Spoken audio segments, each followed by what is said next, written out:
फारूक, ये जो हो रहा है सोशल मीडिया पर और बहुत सारी बातें ऑब्वियसली उसके ऊपर दो राय हो सकती है, लेकिन ये नज़र आ रहा है कि बार बार ऐसी बातें उठाती है पीटीआई की सोशल मीडिया टीम, जो कि इश्तिहाल भी दिलाती हैं, जो कि इंतशार भी फैलाती हैं।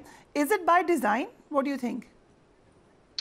डेफिनेटली ये कोई ऐसा तो नहीं है कि ये बगैर किसी सोचे समझे प्लान के बगैर हो रहा हो। ऐसा तो नहीं है। इतनी बड़ी जमात है, उसका सोशल मीडिया है और सोशल मीडिया इतना तगड़ा है कि जो बहुत से रहनुमा है वो सोशल मीडिया से खाइफ हैं कि वो जरा सी को बात करें तो सोशल मीडिया उनकी ट्रोलिंग शुरू कर अभी देता है रऊफ हसन बेसिकली। साहब की शुरू हुई है ट्रोलिंग इस जी वक्त। हाँ। अब मसला ये है ना कि सोशल मीडिया पे बैठे हुए कोई एजुकेटेड कम ही लोग होंगे, जो बड़े आर्टिकुलेटेड लोग होंगे। मोस्टली वो लोग हैं जो कि अकल से पैदल हैं और जिनके emotions are driven by their own personal likings and dislikings. So naturally वहां पर बैठ के आप वैसे भी एक कीबोर्ड के ऊपर बैठ के कोई बंदा अगर किसी चीज से फ्रस्ट्रेट है तो वो किसी को गाली निकाले, ट्रोलिंग करे, इससे ज्यादा वो क्या कर सकता है? किसी के सामने आके कोई बात करेगा तो या थप्पड़ खाएगा तो या उसका जवाब लेगा, या और बहुत कुछ सख्त बात होगी। कोई बंदा किसी से नाजायज बात तो कोई नहीं सुन सकता। हम सारे बैठे हैं, हम में से कौन किसी के सामने नाजायज बात सुन सकता है? ना आप मेरी सुनेंगी, ना मैं आपकी सुनूंगा, ना हम में से चार लोग हम बैठे हैं, कौन किसी की गलत बात सुनेगा? नाजायज बात तो कोई नहीं सुनेगा। तो चे जाए कि ऐसे कि किसी को गंदी गालियां दी जाए, लड़ाई की जाए, बदतमीजी की जाए, लोगों के नाम डाले जाए, तो ये कीबोर्ड पे बैठा हुआ कोई फ्रस्ट्रेटेड आदमी कर सकता है, वो करते रहे 100 दफा। मतलब जो लोग वैसे भी और in the middle of all this they have a very thick skin. फर्क ही कोई नहीं पड़ता, आप जितने मर्जी इस तरह की चीजें करते रहे, लेकिन इससे जो फर्क पड़ता है वो आपकी अपनी जमात को पड़ रहा है। जमात हर्ट हो रही है, जमात को मजीद सुकड़ रही है इन दैट सेंस कि वो पावर पॉलिटिक्स से दूर जा रही है। And mark my words, Imran Khan साहब हो, कोई और शख्सियत हो, हर कोई पावर पॉलिटिक्स के लिए सियासत करता है। ये चूरन जो बेचा जाता है ना कि असूलों की सरपरस्ती और उनके लिए ये सब कुछ किया जा बट रहा है, उमर या अयूब हकीकी साहब ने आजादी। एक अंदाज़ा लगाया है, और ये बात उससे पहले रमेश साहब भी कह चुके हैं, डॉक्टर रमेश, कि कम दिन हैं हुकूमत के। ये भी बाय डिज़ाइन है या एक्चुअली आपको लग रहा है कि गवर्नमेंट इस वक्त वीक स्टैंडिंग पर है? देखिए, गवर्नमेंट उस वक्त तक मजबूत है जब हुकूमत के साथ खड़ी है। लिहाजा पहले भी यही फार्मूला था, अब भी यही फार्मूलाज हैं। तो जब तक अपोजिशन हुकूमत के साथ है तो कोई फर्क नहीं पड़ता, नो मैटर व्हाट के क्या हो जाए, कौन सा पहाड़ टूट पड़े, हालात वाकयात जब तक ऐसे हैं तो ऐसे ही रहेंगे। जब राइट। सो अजहर साहब, आज सुप्रीम कोर्ट में भी यही बात हुई। जस्टिस मंदोखेल ने कहा है बानी पीटीआई को कि आप क्यों नहीं बात करते दूसरी सियासी जमातों से। अभी मोहसिन बेग साहब ने कहा कि जहां बात करना चाहते हैं वो उन्होंने भी यही कहा था कि आप दूसरी जमातों से बात करें। फरिया, सिर्फ एक बात बताता चलूं, आपको याद होगा अटक जेल से अडियाला जेल तक का सफर, ये एक दिन में तस्वीरें उतार के शायद हमने जहन बना लिया कि बड़ी वीआईपी जिंदगी। अल्लाह ताला ना दिखाए किसी को जो तकलीफें बर्दाश्त की है। मेरी बात हुई है, मैं नहीं चाहता ना मजलूम बनना है, ना इमरान खान मजलूम बनना चाहता है, लेकिन रब की जात भी ऊपर एक दे रही है और वो इसका सिला सामने आएगा। दूसरी जो बात है ना, पर होना क्या है, यानी वो शुरू में चलता रहा कि 9 मई वालों से बात नहीं करने के, 9 मई वाले से बात नहीं करेंगे। जब वो ट्वीट आ गई महमूदुर रहमान कमीशन के रिपोर्ट वाली, उन्होंने कहा भी नहीं बात हो। मैं कई दफा प्रोग्राम में बैठ लेकिन आज़ाद सिद्दीकी साहब, वो ट्वीट वन साइडेड थी, वो ट्वीट इश्तियाल दिलाने वाली थी, उसकी जरूरत क्या थी? नहीं, मैं देखिए, मैं उन बातों में नहीं आना। अभी आपने सिर्फ छोटी सी बात आपने ना, अभी सबने कह दिया, सोशल मीडिया आपने देख लिया कि रऊफ हसन ने अगर कोई एक बात की है, क्या हाल हुआ। अब यहाँ से पता लगा है ना, ये कहना कि पीटीआई या इमरान खान के हाथ में सारा कुछ है। अब ये लोकसभा ये तो कोई अच्छी खबर तो नहीं है कि आप कह रहे हैं कि कंट्रोल ही नहीं है हमारा अपने हम क्या करें, हम क्या करें, मुझे बता देना हम क्या करें। मैं आज आपके एक ऐसी बात करूं, उसके बाद देखें मेरा क्या हाल होता है। अब आप खुद देख रही है। अब हाँ, आप सिर्फ इतना बता दें, अभी जज्बात में तो हमने बात कह दी कि अभी क्या करते हैं।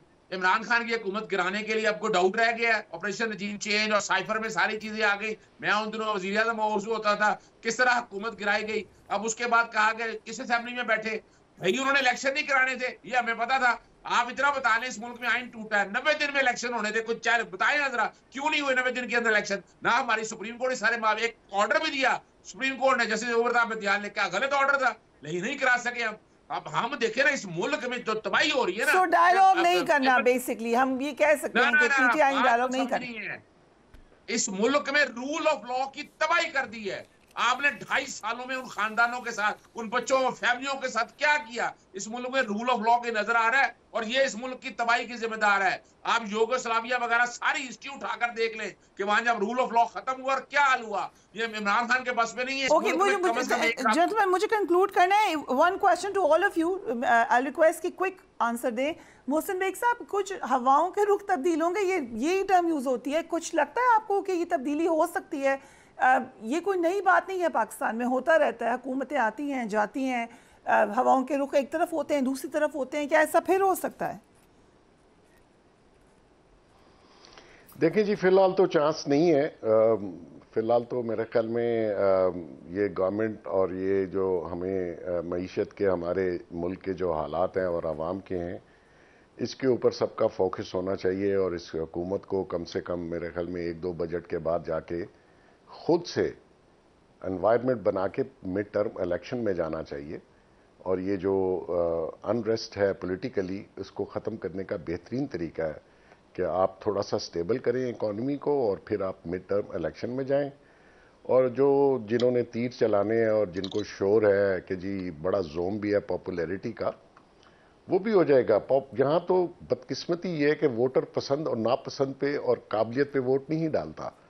और इस मुल्क की बदकिस्मती है और आवाम उसको भुगत भी रहे हैं खुद से ही, क्योंकि ये ही वोट डालते हैं और फिर खुद ही उनके पीछे भी फिरते हैं और अपनी बदकिस्मती लेकिन का वो शिकायत भी करते हैं कि जिसको वोट डालते हैं वो फिर आता भी नहीं है हुकूमत में। ये भी साथ साथ उनकी शिकायत है। काबिलियत पे वोट होना चाहिए। देखिए, पसंद और ना काबिलियत उनकी 4.25 साल हुकूमत में थे तो पता चल गई।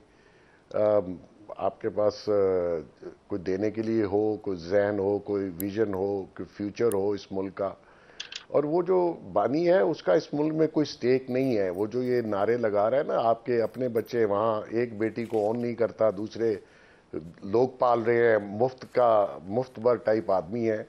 उसको ना, एक देखिए, जिस शख्स ने एक कंपनी ना चलाई हो, घर ना चलाया हो, बच्चों की स्कूलों की फीस ना दी हो, उनको पाला ना हो, उनके पैम्पर्स के पैसे ना दिए, ये तो खुद लोगों के ऊपर डिपेंड करता है। मोहसिन बेग साहब, कल अंसार अब्बासी साहब ने भी ये लिखा कि मजीद सख्ती होगी पीटीआई के लिए, वो डायलॉग भी नहीं कर रहे हैं। एग्जैक्टली क्या नजर आ रहा है आपको?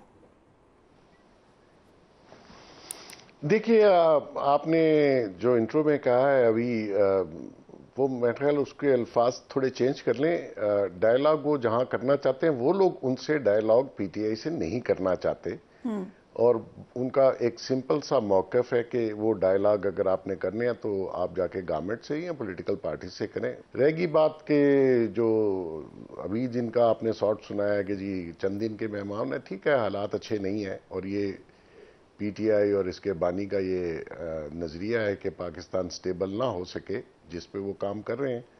2-3 साल से वो इसी एजेंडे पे हैं। जब अपनी हुकूमत थी तब भी उन्होंने अपनी हुकूमत के होते हुए पार्लियामान को चलने नहीं दिया।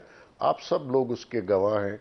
जिस तरीके से पार्लियामेंट में उन्होंने हंगामा किया, अपोजिशन को बिल्कुल करीब नहीं आने दिया, और वहाँ भी एक ऐसा हजान पैदा किए रखा